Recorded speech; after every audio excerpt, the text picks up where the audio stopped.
It was a quiet night in Riverside, Ohio, and officers Jake Turner and Eric Hayes were stationed at a gas station.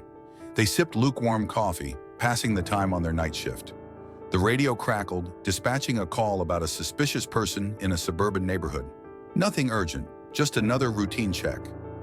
Probably just a stray cat or something, Jake muttered, tossing his sandwich wrapper aside. Eric grinned. Or maybe something more interesting. They drove through the empty streets heading to Elmwood Drive, where the call came from. A silver sedan was parked outside a two-story brick house. A woman stood next to the car, engrossed in her phone, unaware of their approach. The officers pulled up, their headlights flashing across the woman's figure. She looked up, startled by the sudden bright light. Her brown eyes were wide, her dark curly hair framed her face in the dim light. She was in her late 30s, and when she noticed the officers, she quickly looked back down at her phone. Jake stepped out of the car, already assuming an authoritative stance. "Ma'am, what are you doing here?" The woman seemed taken aback, her eyes flicking to the dark house behind her. "My car broke down," she explained. "I'm just waiting for a friend." Eric raised an eyebrow, skepticism in his tone. "They live here?" He gestured toward the dark house. She nodded. "Yeah, my friend lives here," she said, glancing at the door. But something in her hesitation made Jake suspicious. "You got an ID?" he asked, his voice now sharp. The woman hesitated. She wasn't avoiding it because she didn't have identification, but because she knew how quickly things could escalate. Before she could reach for her purse, Eric had already moved. He grabbed her wrist and twisted it behind her back. "Turn around," he ordered, his voice cold. "What are you doing?" she asked, panic rising in her chest. Without warning, Jake joined in, gripping her other wrist and yanking it behind her back. "You fit the description," Jake muttered. "What description?" she protested, struggling to free herself. Eric smirked, slapping cuffs around her wrists. "Suspicious person," he said. "You're looking pretty suspicious right now." Her pulse quickened. She tried to process what was happening, but nothing made sense. She glanced at the house again, hoping someone inside would notice, but no lights flickered on. "I didn't do anything wrong," she pleaded, but they ignored her, dragging her toward the patrol car. No backup was called, no report was written. It wasn't an arrest, it was a game. Eric stepped back, his hands on his hips. "Got an idea," he said with a grin, eyeing a nearby utility pole. They shoved her roughly against the pole, tying her hands with rope. The ropes weren't tight enough to cut off circulation, but they were enough to hold her there. Jake and Eric laughed, pulling out their phones and snapping pictures of her. "Bet you won't look so suspicious now," Jake said, his voice dripping with amusement. They sent the photo to their colleague, Officer Ramirez, laughing about how funny it was. Tanya closed her eyes, fighting back the humiliation and fear. The air was cool against her skin, but the burning shame in her chest was unbearable. Then she noticed something. A man across the street, watching her. Hope flickered briefly in her chest. But when their eyes met, Eric shouted, "Mind your business!" The man hesitated, then got in his car and drove away. "Guess no one cares," Jake muttered as he checked his watch. Eric chuckled. "We should probably let her go before she starts screaming." When they untied her, Tanya stood still. She wasn't going to give them the satisfaction of running. She wiped her sore wrists and turned toward her car. The engine sputtered before roaring to life. "She's got guts, I'll give her that," Jake said, watching her drive off. They had no idea that their mistake had just begun. The next morning at the precinct, everything seemed normal. The officers were sipping coffee, chatting about the usual stuff, and trying to brush off the events of the night before. Jake Turner was sitting at his desk, scrolling through his phone. He'd sent the photo of Tanya tied to the pole to Officer Ramirez, laughing about how ridiculous it all was. Ramirez had texted back with a simple LMAO, "You guys are wild." "Man, Ramirez lost it," Jake chuckled as he showed Eric Hayes his phone. Eric snickered. "Yeah, that was funny. We really got her good." Across the room, another officer glanced up, raising an eyebrow at the conversation. "What's so funny?" Jake grinned, leaning back in his chair. "Just a little lesson in neighborhood safety," he replied a bit too casually. The other officer shrugged and went back to his work, not bothering to ask more questions. But the mood in the precinct shifted when the door swung open. The new chief had arrived.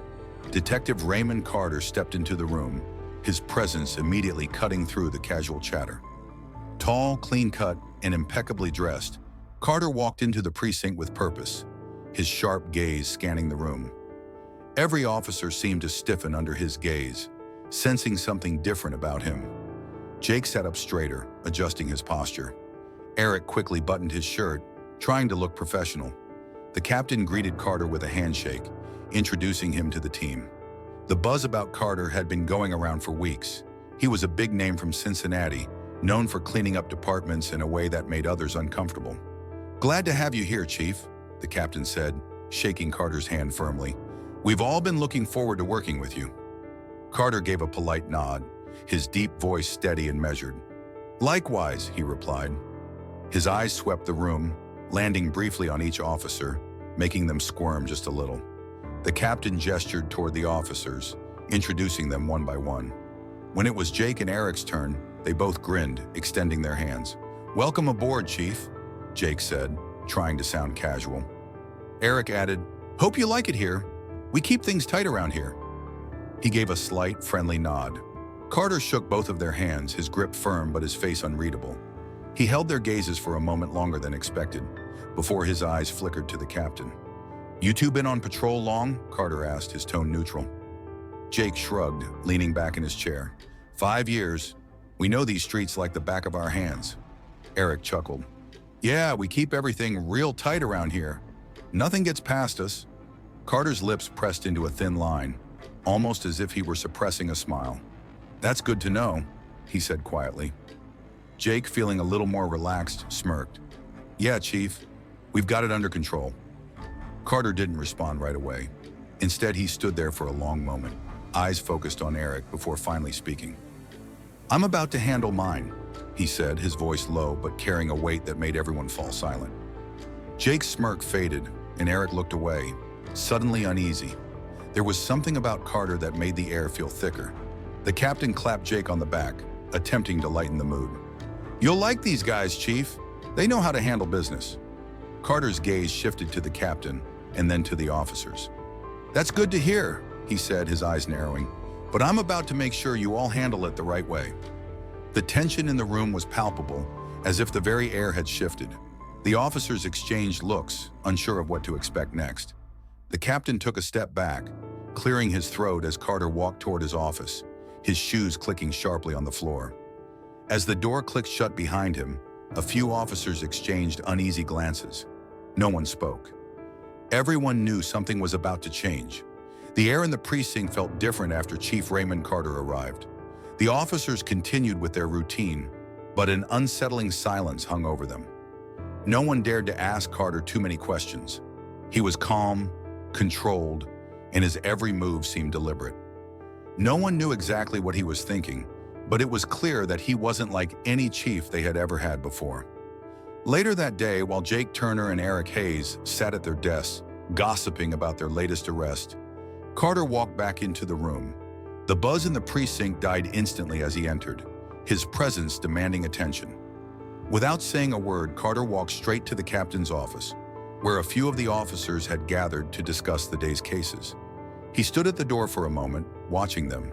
Then, without warning, he pulled out his phone and swiped the screen, showing them a picture of Jake and Eric, the one they thought was just a joke.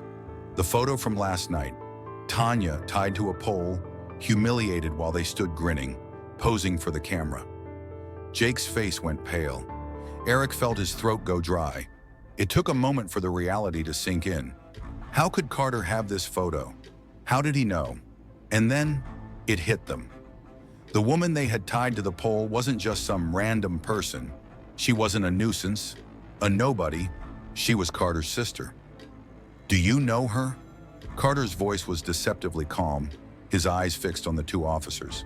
There was no rage, no shouting, just a quiet intensity that made the room feel smaller. Jake opened his mouth, but no words came out. Eric blinked, his mind racing, but his mouth went dry.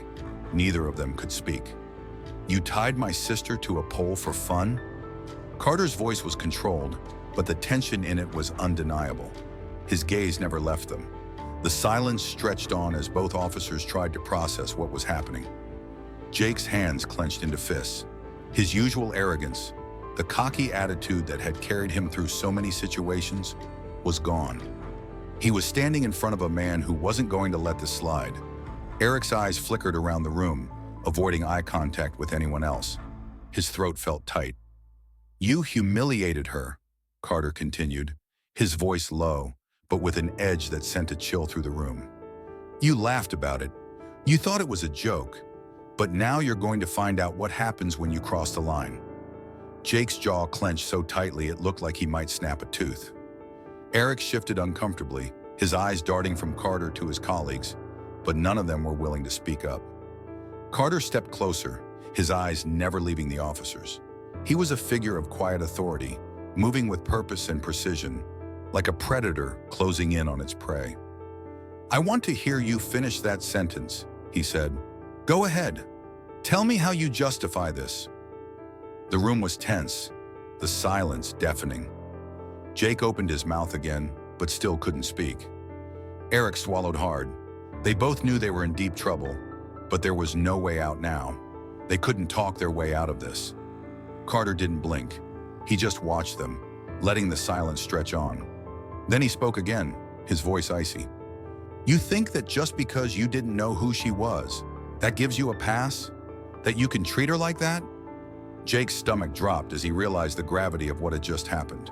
He had thought they could get away with it. After all, they were just having fun. But now it was clear. Carter wasn't going to let this slide. Carter's eyes shifted to Jake's phone, still showing the photo. "I bet you still have it in there, don't you?" he asked, his voice barely above a whisper. Jake hesitated, then finally pulled his phone from his pocket. His fingers shook as he navigated to the photo. But Carter was right. There it was. The photo of Tanya, bound to the pole, a cruel joke at her expense. Carter's lips pressed into a thin line. "Delete it," he ordered, his tone flat. For a moment, Jake hesitated, but he knew he had no choice.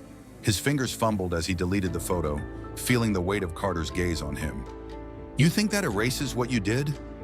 Carter's voice was hard, cutting through the air like a blade. Eric tried to speak up. "Chief, listen." Carter's hand shot up, cutting him off. "That's your defense? That you didn't know? That you were just having fun?" he said, his voice rising slightly. "That's not good enough." The officers stood frozen, unable to respond. The rest of the precinct had fallen silent, watching with wide eyes. It was clear this wasn't going to be swept under the rug. Carter turned toward the captain, who had been standing in the back of the room, watching everything unfold. "Take their badges," Carter said, his voice cold and decisive. "Full internal review. Every stop, every report, every complaint. We're going through it all." The captain hesitated, glancing at the officers, but Carter's gaze was unwavering. "Yes, sir," the captain finally said, stepping forward to take their badges. Neither Jake nor Eric moved, their careers now hanging by a thread. The room buzzed with the realization of what was happening. Carter had just changed everything. The news of what happened in Riverside spread like wildfire. Within hours, the photo of Tanya, bound to the pole by two officers, was all over social media, sparking outrage across the country. Civil rights groups picked up the story, and the mayor of Riverside quickly called for a full investigation. The city council demanded immediate discipline. What had once been a cruel joke between a few officers now became a national scandal. The officers who had once laughed off their actions, Jake Turner and Eric Hayes, found themselves in the center of a storm. Tanya had kept quiet at first, wanting to move past the ordeal, but when she saw the public outcry, she knew she couldn't stay silent. Her phone buzzed nonstop as reporters tried to get a statement. She had already seen the whispers from the department, the attempts to downplay what had happened, but she knew that silence wasn't an option anymore. So she spoke. She didn't scream. She didn't cry. She told the story exactly as it happened, how she had been humiliated, how they had treated her like an object for their amusement, how they took a picture, laughing at her. Every detail came out, and there was no sugarcoating it. Her words carried the weight of truth, and the backlash was immediate. The officers in the precinct who had once shared in the laughter with Jake and Eric now avoided them. No one wanted to be associated with the two officers who had brought shame to the entire department. The same officers who had once found their actions funny now looked away when they passed. The mood in the precinct shifted, and it was no longer just about the incident, it was about the culture that had allowed it to happen. Chief Raymond Carter didn't back down. He knew this wasn't just about two bad cops, it was about a system that had allowed them to thrive. Carter had been methodical from the start. He had ordered an immediate internal review, and it wasn't just Jake and Eric who were under the microscope. Every report, every arrest, every stop these officers had made in their careers was going to be scrutinized. The department was in a state of constant tension. Some officers whispered in hushed voices that Carter was taking things too far, that this should have been handled internally. But no one dared say it out loud, not with Carter in the room. His quiet authority was enough to silence any objections. The public pressure grew as more details came to light. The footage from their body cameras, which they had conveniently forgotten to turn off right before the incident, was released. It showed everything. The mocking tone, the laughing, the way Jake and Eric treated Tanya like she wasn't even human. The evidence was damning. The department had no choice. Jake Turner and Eric Hayes were formally charged with misconduct and unlawful detention. Their careers were over, their reputations destroyed. What had seemed like a harmless joke at the time had turned into a full-blown crisis, and the officers had no one to blame but themselves. Inside the precinct, the other officers couldn't help but feel the weight of what had happened. Some felt guilty for not speaking up sooner. Others felt angered, unsure if they would be next. There was a sense of unease, a feeling that things had shifted irrevocably. But Chief Carter wasn't finished yet. He ordered full audits of past complaints and cases, some dating back years. Victims who had been ignored or brushed aside in the past were now getting calls. For the first time, those who had been mistreated were being asked to come forward. Carter wasn't just after Jake and Eric. He was after the whole culture of impunity that had allowed them to operate unchecked for so long. One by one, officers started to come forward, speaking about the things they had seen but never reported. Some were scared of the consequences, others were finally fed up. Carter's presence was making an impact, and even if it was slow, change was starting to happen. As for Tanya, she still wasn't looking for revenge, but she knew that something had to be done. She wasn't the only one who had suffered under the system, and she wasn't going to let it slide. The community rallied behind her, and it wasn't just a fight for justice for her. It was a fight for everyone who had been mistreated by the very system that was supposed to protect them. The firestorm around Jake and Eric didn't die down. As the investigation continued and more information came to light, the officers felt the weight of their actions heavier than ever. Their names were dragged through the mud, their careers shattered. And though they tried to claim they were being targeted, no one was listening anymore. The department had changed, and there was no going back. By the time the dust began to settle, the precinct was a different place. The aftermath of the scandal had cast a long shadow, but Chief Raymond Carter didn't let up. He knew that this wasn't just about one incident. It was about the systemic abuse that had festered for years. The story of Jake Turner and Eric Hayes had opened a floodgate of revelations, and Carter was determined to see it through, no matter how difficult the road ahead would be. Inside the precinct, officers who had once ignored or even condoned misconduct were now questioning their roles. The atmosphere was tense. There were murmurs of dissatisfaction, whispers about the direction Carter was taking, but no one dared speak too loudly. The fear of being next was real, and the silence that followed Carter's arrival spoke volumes. Meanwhile, Tanya, who had once been silent in the wake of the officers' cruel actions, continued to speak out. Her voice, steady and unwavering, became a rallying cry for those who had suffered in silence for years. The pressure from the public continued to mount, and with it, the demand for real accountability. Carter's investigation was far from over. He had ordered audits of past cases, some dating back decades. As a result, more victims came forward, bringing with them long-buried grievances. Jake and Eric weren't the only ones who had gotten away with abuse. It had been a part of the culture in the department. But now the truth was being uncovered. Victims who had once been ignored were finally being listened to. Old complaints were being re-examined, and officers who had looked the other way were now forced to confront their own actions, or in some cases, their inaction. As Carter worked tirelessly to root out the corruption, the mayor's office began to take a more active role in the investigation. The pressure on the department was relentless. The city council demanded answers. Officers like Jake and Eric, who had once thought they were untouchable, were now facing charges. Their careers were over, their reputations tarnished.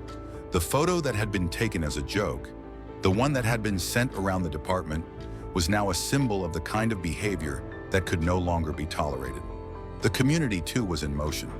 People who had been afraid to speak up before were now finding the courage to come forward.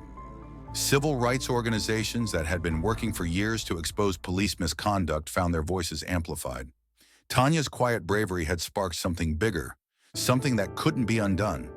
Even the other officers in the precinct, who had once turned a blind eye to Jake and Eric's behavior, were starting to change. They weren't blind anymore. And while there were still some who resented Carter's methods, who whispered about how far he had pushed things, it was clear that things were different now.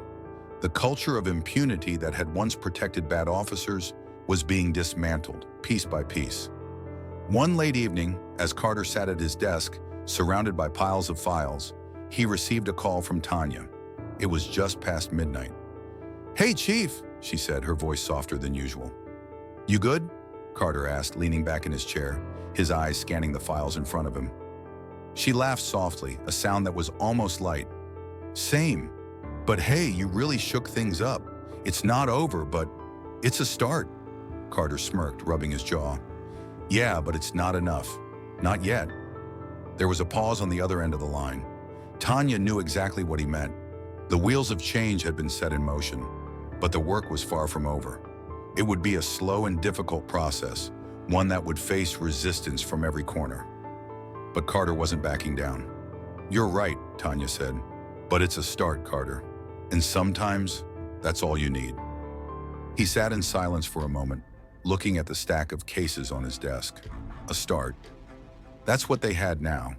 And it was all he needed, because change wasn't going to happen overnight, but as long as he kept fighting, it had a chance. The files, once heavy with years of buried grievances, now seemed lighter.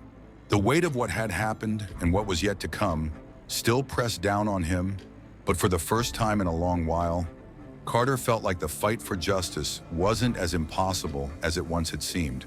And outside, in the dark streets of Riverside, the winds of change were starting to blow.